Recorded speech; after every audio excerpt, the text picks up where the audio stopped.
Video एक viral हुई थी जिसमें आपने जो एक्स एमएलए शक्तिराज जी परिहार थे उनके लिए कहा था कि आपकी सरपंची सीट खाली है। तो आखिर वो क्या सोच के आपने उनके लिए वो कहा था? सर जब क्योंकि अभी भी जो है डीडीसी जो चेयरमैन बनने वाला है वो भी बीजेपी का है। तो फिर क्या सोच के आपने ये सब कहा? सर उसमें हमें कोई हमारी सीट में कोई फ़र्क नहीं पड़ेगा। हमने अपनी कॉन्स्टिट्यूंसी के लिए लड़ना है और हमारी जो मरम्मत खलेनी है उसके लिए जो हिस्सा होगा हम लड़ के भी लेंगे, उसमें कोई परेशानी नहीं हमारी। आदाब, मैं रईस गत्तू स्ट्रेट लाइन में आप सभी लोगों का बहुत बहुत स्वागत करता हूं। आज हमारे साथ जुड़े हैं डीडीसी विनिंग कैंडिडेट मरमत से मुश्ताक अहमद बट जिनसे हम जानेंगे मरमत की हालात को लेके और डेवलपमेंट की बात हम थोड़ी बहुत इनसे करते हैं। सर स्वागत है आपका स्ट्रेट लाइन पे। शुक्रिया जी, आप मीडिया के माध्यम से जो भी आप कोई न्यूज़ चलाओगे या आप जितनी भी हमें परेशानियां आ रही हैं, अगर वो आप शेयर करोगे लोगों में तो हमें भी उससे थोड़ी सहूलियत मिलेगी। मुश्ताक जी, सबसे पहले तो आपको मुबारकबाद कि आप जो है डीडीसी जो है मरमत से आप जीत गए। शुक्रिया जनाब। तो सबसे पहले मैं आपसे जानना चाहूँगा कि अभी आप डीडीसी जो है मेंबर बन चुके हैं, तो क्या क्या डेवलपमेंट की अगर हम बात करें मरमत को लेके तो ख़ास तौर पर क्या डेवलपमेंट अब आने वाले टाइम में वहाँ पर कर रहे हैं? सर मरम्मत में बहुत ज़्यादा परेशानी है, रोड की परेशानी है, उसके बाद पीडीडी की परेशानी है, उसके बाद पीएचई की परेशानी है, एजुकेशन की परेशानी है, हेल्थ की परेशानी है। हम कोशिश करेंगे कि हमें लोकल एक मैंडेट मिला है और हम वहाँ से जीत भी गए। हमें नज़र रहेगी कि मरम्मत और खलैनी के एरिया में, क्योंकि यहाँ बड़ी परेशानियाँ हैं, हेल्थ की परेशानी है, एजुकेशन की परेशानी है, रोडों की परेशानियाँ हैं, उसके बाद बाकी सारी ये पीएचई की परेशानी। सबसे ज़्यादा इस वक्त पीएचई की और पीडीडी की परेशानियाँ हमें सबसे ज़्यादा। सर अगर हम बात करें मरम्मत की रोड को लेके तो काफ़ी टाइम से देखा जा रहा है, जब से हमने भी देखा हमारी भी पूरी उम्र चली गई उस रोड को देखते हुए, लेकिन अभी तक जो है उस रास्ते पे कभी सुधार नहीं आया। सर तो क्या आने वाले टाइम में, अभी आप डीडीसी मेंबर बने हुए हैं, तो क्या आने वाले टाइम में जो है वहाँ पे आप उस रोड को ठीक कर पाएंगे? सर हम पूरी कोशिश करेंगे। हमें भी उस रोड की वजह से बड़ी परेशानियाँ आ रही हैं, क्योंकि वहाँ कोई भी अगर गाड़ी डालता है 2 साल में ही गाड़ी ख़त्म हो जाती है, उसकी वजह से कि क्योंकि वहाँ खड्डे इतने हैं, इतनी बुरी हालत है उस रोड की, और वो रोड चलती है तकरीबन 8 महीने 4 महीने लोगों को फिर वो पैदल ही चलना पड़ता है। वो बड़ी परेशानी हमें रोड की। हम उसमें कोशिश करेंगे कि उसमें ब्लैक टॉपिंग हो जाए और अच्छी तरीके से वहाँ ब्लैक टॉपिंग हो जाए, और वहाँ क्या कि जो भी वहाँ कमी पेशी रोड में जैसे लोग ठेकेदार लोग काम करते हैं, हम उसमें कोशिश करेंगे कि उससे काम उनसे 100% तो नहीं होगा, कम से कम 80-85% काम हो वहाँ, तो उससे काम अच्छा हो जाएगा। और मेन प्रॉब्लम है कि अगर रोड हमारा ठीक हो जाएगा तो उसकी वजह से अपनी आप डेवलपमेंट हो जाएगी। तो लगभग 1 महीने से ज़्यादा हुआ आपको जीते हुए, तो उस 1 महीने में आपने अभी तक क्या किया? सर अभी हमारे पास हमारी कोई प्रोटोकॉल नहीं है, अभी हमें कोई गवर्नमेंट ने कोई पावरें नहीं दी है। अब हम भी देख रहे हैं कि जैसे हम तो जीत तो गए, पब्लिक ने तो जिता दिया हमें, मगर हमारे पास अभी कोई पावर ही नहीं दी है, कोई फंड्स नहीं है हमारे पास, कोई कुछ नहीं है। अब ऐसे हम जा रहे हैं एडमिनिस्ट्रेशन के पास कि ये काम करो वो काम करो। फिर भी मैं डीसी साहब का शुक्रिया करता हूँ कि डीसी साहब जब भी हम उनके पास जाते हैं वो हमारी बात सुनते हैं, थोड़ा बहुत उसमें जितनी उनके पास कैपेसिटी होती है उसके मुताबिक असर हो जाता है। तो अगर हम बात करें 370 टूटने के बाद अब जो है डीडीसी के इलेक्शंस हुए, लोगों को जो है एक उम्मीद नज़र आई है कि जो भी डीडीसी यहाँ से जीत के उभर के आगे आया है वो अब हमारे लिए काम करेगा, क्योंकि पहले देखने में क्या था कि सब जो अपनी जेब भरने में लगे हुए थे। तो अब देखना यह है लोगों की जो उम्मीदें हैं वो सब आपसे हैं, मरम्मत के लोगों से। तो क्या किस तरह आप मरम्मत के जितने भी लोग हैं उनको जो आश्वासन दिलाते हो कि हर काम जो है उनके हक में किया जाएगा? मैं कोशिश करूँगा कि 100% काम ईमानदारी से करूँगा, और जो भी कोई पैसा सेंक्शन हो जाए उसमें हेरा फेरी नहीं होगी और ईमानदारी से ग्राउंड पे लगेगा। मैं कोशिश करूँगा कि डेवलपमेंट हुई।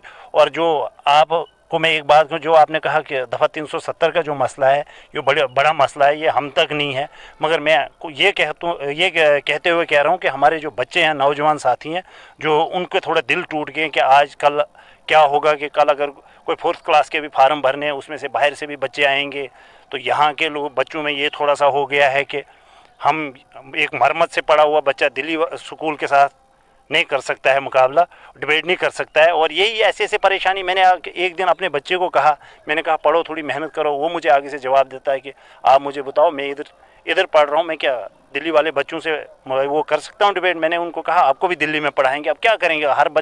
इस वक्त हर एक के बच्चे परेशान हैं कि जो बाहर से आके यहाँ फार्म भरेंगे। इसके लिए मैं यही अपील करता हूँ कि गवर्नमेंट ने इसके बारे में सोचना चाहिए, यहाँ कुछ न कुछ इतना करना चाहिए कि यहाँ के जो ये छोटी मोटी नौकरियां हैं, तो वो JNK के ही बच्चे फार्म भरें, और उससे हर एक को नुकसान है, चाहे वो हिंदू हो, मुसलमान हो, सिख हो, ईसाई हो, सबको उसकी वजह से नुकसान है कि जो ये बाहर से यहाँ फार्म भरेंगे, उसकी वजह से हमारे बच्चों के दिल टूट गए हैं थोड़े। तो अगर हम, जैसे आपने कहा कि पढ़ाई की अगर हम बात करें, तो जो स्कूल का इंफ्रास्ट्रक्चर आपके मरम्मत में है, तो आप किस तरह जो है आने वाले टाइम में वहाँ पर भी बदलाव ले आएंगे? सर हम उसमें कोशिश करेंगे पूरी, मगर अब जब भी हम कहीं CO साहब के पास जाते हैं, यहाँ डायरेक्टर मैडम के पास जाते हैं, वो कहते हैं हमारे पास स्टाफ ही कम है, इसकी वजह से भी बड़ी परेशानी। अब हम भी कितना प्रेशराइज़ करें उनको, क्योंकि उनके पास स्टाफ ही नहीं है, तो क्या करेंगे? आज जहाँ कहीं 10 पोस्टें हैं, वहाँ 4 होते हैं मौजूद, तो क्या करें हम? उनके पास जब हम जाते हैं, वो बोलते हैं हमारे पास स्टाफ ही नहीं है। वही हेल्थ की परेशानी है, वही PDD वालों का आज की डेट में सबसे परेशानी है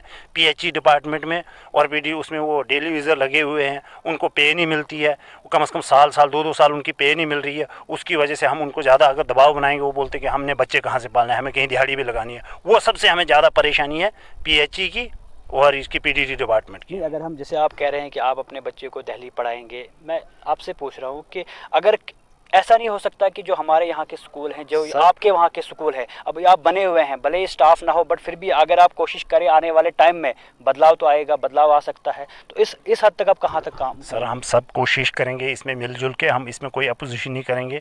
अगर हमारा एजुकेशन, क्योंकि हर तरफ जो है ना पॉलिटिक्स खेली जाती है, कभी स्कूल के साथ ये भी पॉलिटिक्स है, हर एक से सियासत खेली जाती है, तो लेकिन अगर हम बच्चों के हक की बात करें, तो बच्चों को किस तरह का फ़ायदा जो है मिलेगा? सर हम इसमें कोशिश करेंगे, खास करके जो एजुकेशन का मसला हो, हम उसमें कोई सियासत नहीं खेलेंगे, हम सारे मिलजुल के।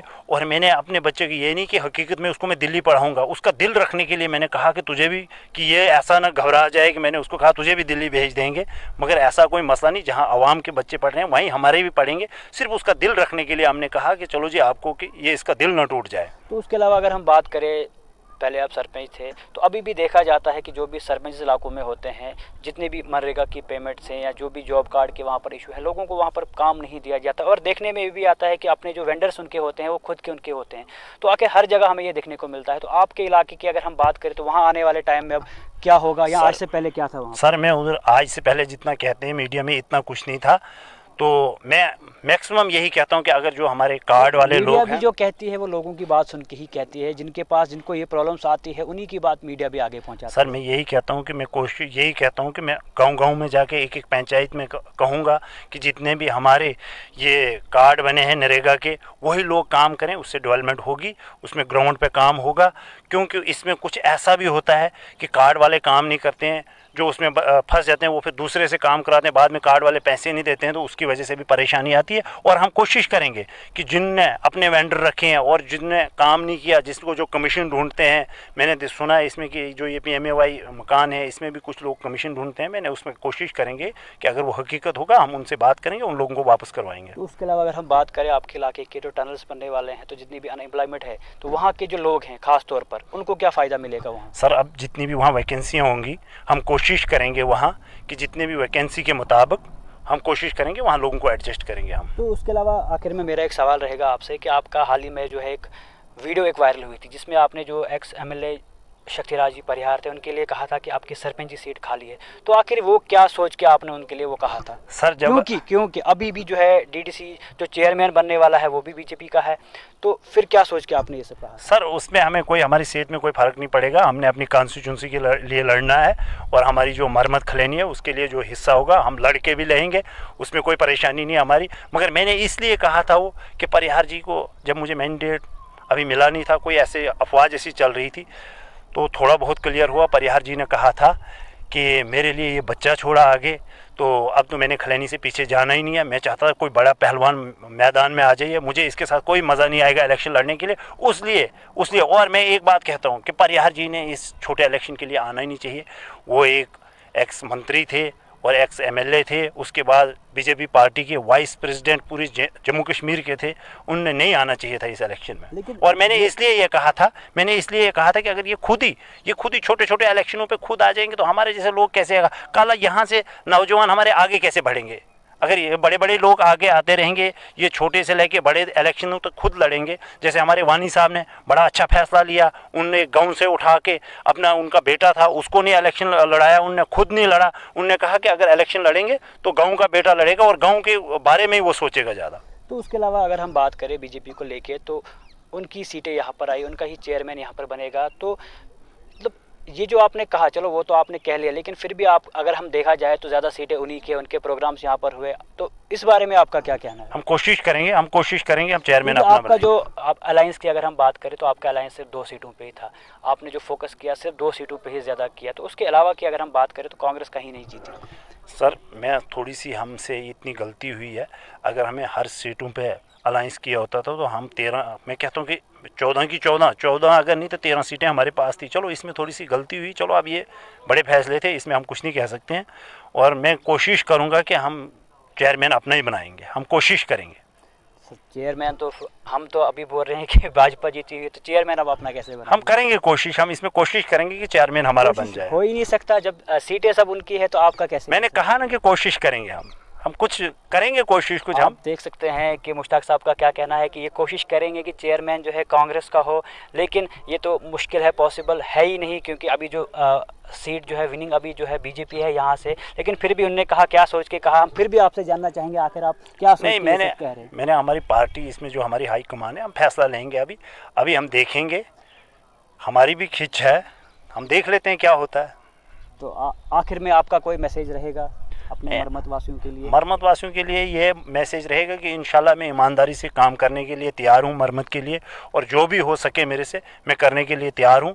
मैं ये नहीं हूँ कि मैं एक कोई बड़ी वो कि बड़ा कोई सियासतदान हूँ, मैं एक गरीब बाप का बेटा हूँ, और जो भी मेरे से हो सके मैं कोशिश करूँगा और ईमानदारी से काम करूँगा। और शुक्रिया। आप देख सकते हैं मुश्ताक साहब ने बहुत सारी बातें यहाँ पर कही, लेकिन एक बात जो उन्होंने कही वो हमारे जहन में भी अभी हमें भी परेशान कर रही है, आखिर किस तरह जो है कांग्रेस का जो है चेयरमैन यहाँ से बनेगा। तो हम उम्मीद करते हैं अब ये जो कह रहे हैं वो किस हद तक सही है और किस हद तक गलत है, तो आगे भी हम रूबरू कराते रहेंगे। ऐसी खबरों के साथ जुड़ते रहिए स्ट्रेट लाइन के साथ।